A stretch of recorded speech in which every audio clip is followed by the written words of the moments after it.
দেখেন ভিউটা কত সুন্দর লাগতেছে। আমি কিন্তু আমার বাসা থেকে অনেক দূরে এই ভিউটা।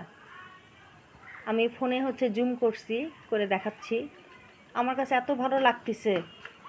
কি সুন্দর একটা বিল, বিলের চারপাশ দিয়ে বাড়িঘর, কচুরি পানা দিয়ে পুরা বিল ভরে গেছে। অনেক সুন্দর লাগতেছে।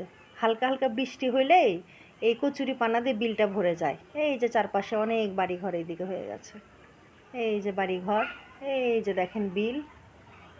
এই তো কত সুন্দর পরিবেশ, তাই না? প্রাকৃতিক সৌন্দর্য আসলে অনেক সুন্দর। এই যে দেখেন আমি কত দূর থেকে ধরছিলাম। এই যে এই যে আর এই যেখানে আমার বাসার সামনে, এই তো এখানে ফুলকপির চারা লাগানো হয়েছে। কয়েকদিন আগে লাগাইছে। তো হোক, আলহামদুলিল্লাহ, ভালোভাবে হোক। ফুলকপি হলে পরে বাসার নিচে একদম তাজা ফুলকপি পাওয়া যাবে।